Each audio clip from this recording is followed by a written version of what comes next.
Aunque hemos estado inmersos en una campaña presidencial, no podemos dejar de poner atención al resto del mundo porque hay conflictos y decisiones de los gobiernos que nos afectan aquí a todos nosotros. Hoy vamos a conocer de México, de los carteles de Sinaloa, del tráfico humano de inmigrantes y de España y del Medio Oriente con Enrique Couto Bueno, cofundador de Visual Politic, que se une a nosotros desde España. Bienvenido, Enrique. Mire, hay demasiado conflicto, poco tiempo para explicarlo. Pero vamos a comenzar con algo que nos llamó poderosamente la atención y es que tiene que ver con México. Se dice que el gobierno, la nueva presidenta, ha hecho un pacto con el cartel de Sinaloa y usted ha estado investigando. ¿Qué nos puede explicar? Hemos estado trabajando sobre el tema, yo y mi equipo, sobre pues los posibles lazos o los posibles vínculos que existen entre el gobierno de Morena, el nuevo gobierno de Claudia Sheinbaum y el cártel de Sinaloa. Y me gustaría, si me lo permites, muy rápidamente hacer una pequeña narración para que todos nuestros espectadores en este momento puedan comprender de qué estamos hablando, ¿no? Claro. México vive una auténtica situación de guerra. Estamos planteando un escenario donde han fallecido desde el año 2006 350.000 personas por causas violentas, pero es que además hay otros 70.000 desaparecidos. En total hablamos de 450.000 víctimas mortales. Esto es una auténtica guerra, es muchísimas más víctimas, por ejemplo, que todas las guerras que ha sufrido Israel desde su fundación en el año 1948. Entonces, tenemos una nueva presidenta que llega en este escenario al poder, después de un sexenio además donde no se ha conseguido atajar el crimen, donde el tráfico de narcóticos en la frontera norte continúa desmadrado, donde además se ha producido la crisis del fentanilo, donde los cárteles son más fuertes que nunca.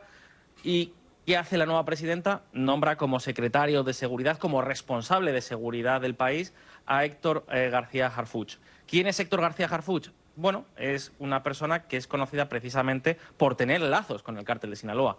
Es decir, sin ir más lejos, Damaso López, conocido popularmente como Minilic, que es uno de los colaboradores del Departamento de Justicia de Estados Unidos y de la DEA, absolutamente claves en el procesamiento de narcotraficantes tan importantes como el Chapo Guzmán, lo han atestiguado. Existen vínculos directos entre Héctor García Harfuch y el cártel de Sinaloa. Pero es que además la DEA, la propia DEA, también ha filtrado tener en su mano grabaciones que atestiguan estos lazos y estos vínculos. Es decir, conocen cómo García Harfuch ha recibido dinero y ha recibido también narcóticos y ha participado en el tráfico de sustancias ilegales, ¿no? Esto, insisto, son fuentes que proceden de filtraciones, que las que se han hecho ecos medios de comunicación de todo el mundo y que están bastante, no voy a decir acreditadas, pero sí al menos se han plasmado o existen pruebas fehacientes.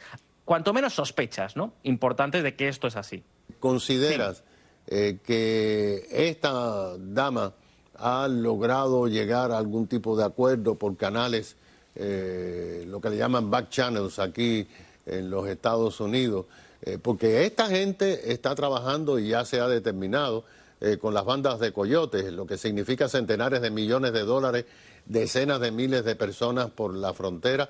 Esto debe ser también incómodo para el nuevo gobierno de México, ¿no? Es un poco lo que te comentaba, ¿no? Nombra a García Harfuch y presentan una estrategia nacional de seguridad, una nueva estrategia nacional de seguridad. Y todos podríamos pensar, bueno, pues evidentemente, si estamos en México y se presenta una estrategia nacional de seguridad, habrá que hablar del cártel y del narcotráfico. Es como imaginarnos que se presenta una estrategia de seguridad en Ucrania y no hablar de Rusia, sería impensable. Bueno, pues se presenta una nueva estrategia nacional de seguridad y de lo que no se habla precisamente es de los cárteles ni del narcotráfico. Se habla de la delincuencia común, se habla de prevenir pues las incidencias delictivas en las ciudades, pero no se habla del auténtico drama que vive México, ¿no? Entonces, claro, ahí es donde aparece la sospecha de ese acuerdo, ¿no? El hecho de decir, mira, nosotros necesitamos tranquilidad, necesitamos mejorar las cifras de criminalidad, necesitamos mejorar las cifras de violencia en México, pero no queremos perseguiros. No queremos perseguiros, entonces vamos a llegar a una especie de entendimiento. Necesitamos más tranquilidad, a cambio os dejamos hacer. Este es el riesgo que ahora mismo existe y yo creo que es el miedo que, por ejemplo, tienen muchísimos funcionarios de la DEA, ¿no? Y que además así pues lo han filtrado a medios de comunicación de todo el mundo. La verdad es que no se han tapado mucho, ¿no? Bueno. Entonces, Tomás, yo creo que ese es el tema que es acuciante, que es... ¿cómo decirlo?, que es tenebroso, ¿no? El hecho de que esos lazos llevan a que realmente México no dé la sensación de que el nuevo gobierno se esté tomando en serio el problema del narcotráfico. Bueno, usted ha estado en lugares de grandes conflictos. En su opinión, ¿dónde están las luces rojas que nosotros tenemos que estarle poniendo atención con preocupación?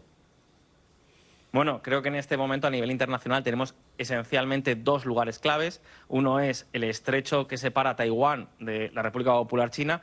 Es un sitio donde cada vez hay más presión, es un sitio donde la tensión está al rojo vivo, las pruebas militares del Ejército de Liberación Popular, que es como se conoce el ejército chino, son más grandes que nunca y hay una tensión real en el ambiente. Y esto se suma también todo lo que está pasando en ese entorno, a esa zona del mundo, en el mar de China meridional, en el mar de China Amarillo, donde, por ejemplo, los buques de guerra chinos constantemente están teniendo enfrentamientos pues, con la Guardia Costera de Filipinas, ¿no? Ahí hay un punto de muchísima tensión. Sin ir más lejos, el nuevo primer ministro de Japón ya ha alertado de los riesgos enormes que existen para la seguridad regional e incluso ha pedido la creación de una especie de OTAN en Asia-Pacífico, ¿no? Y ese sería el primer punto caliente que yo destacaría por encima de todos, porque puede marcar no los próximos años, sino incluso la próxima década, ¿no? ¿Qué ocurriría, por ejemplo, si China se lanzara a la invasión de una isla como Taiwán, que es absolutamente clave para la economía internacional? Es decir, ya no solo estaríamos hablando de la violación de la soberanía de millones de personas o del riesgo de que pierdan la libertad casi 30 millones de personas. Estaríamos hablando de que se podría interrumpir los flujos de suministro de semiconductores más avanzados a nivel mundial. Y esto sería un problema, pues, por ejemplo, para los Estados Unidos. Esencialmente tecnológica, se quedaría sin los provisionales. ¿Usted pudiera decir que hay peligro real de un conflicto entre las dos Coreas? Especialmente ahora que Corea del Norte está enviando tropas a Ucrania, ¿no? Están enviando tropas a las zonas de combate fronterizas entre Ucrania y Rusia.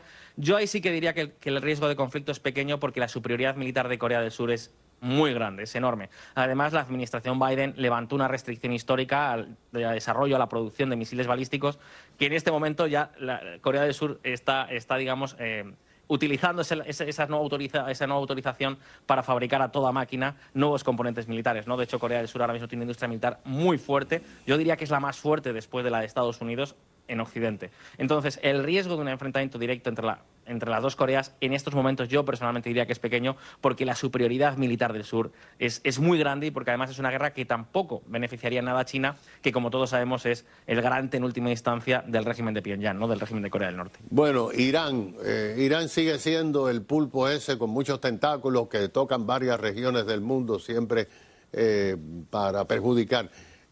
Usted conoce la zona muy bien. ¿Qué podemos esperar de Irán en las próximas semanas? Pues tengo que decir que si me hubieses hecho esta misma pregunta hace unos meses, hubiese dicho que la guerra era inevitable.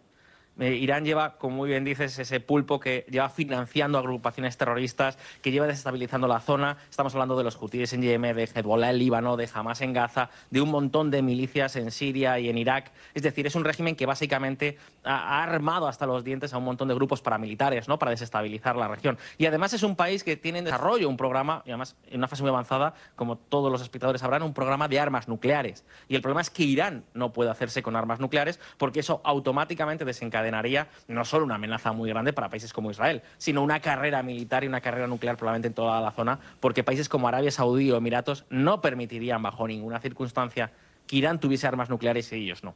Por tanto, hace unos meses le hubiese dicho Tomás que el riesgo de guerra era muy real. Pero en este momento, tras las operaciones de Israel, en las que prácticamente ha desmembrado a la mayor parte de estos grupos paramilitares y que ha provocado un enorme daño al propio régimen de los ayatolás, al régimen iraní, porque les ha atacado directamente en su casa, les ha amenazado directamente y les ha dicho que están dispuestos a todos, creo que hoy el riesgo de guerra puede ser menor. Pero Irán es un problema. ¿Cómo analiza y cómo describe usted la posición de España en relación a lo que está ocurriendo en Ucrania?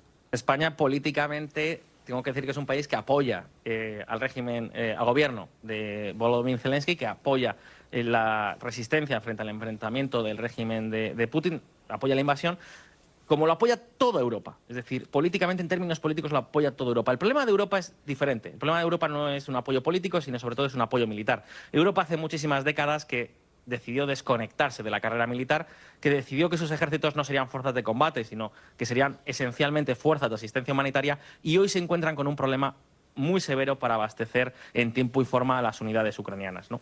Entonces, a España no le pasa nada diferente. Ese es esencialmente el problema que tiene España. España es un país y tiene un ejército con pocas capacidades ofensivas, con pocas capacidades militares, con pocos equipos militares, y ahí el esfuerzo es mucho más limitado. Entonces, políticamente, España, como el resto de Europa, apoya a Ucrania, como además creo que es muy importante que la comunidad occidental haga, porque Ucrania es un símbolo. Ucrania al final es una muestra. Si Ucrania cae, si Rusia se sale con la suya en Ucrania, probablemente nos encontremos con muchas más guerras en el resto del mundo. Por ejemplo, una en Taiwán. Si Xi Jinping, el régimen chino, ve claramente que la invasión de otro país o la invasión de otro territorio soberano no tiene consecuencias reales y que se puede vencer y se puede ganar, la decisión lógica es invadir. Bueno, muchas gracias, Enrique. Es Enrique Couto Bueno, cofundador de Visual Politics, que ha estado con nosotros desde España después de ser un trotamundos buscando noticias. Enseguida regresamos.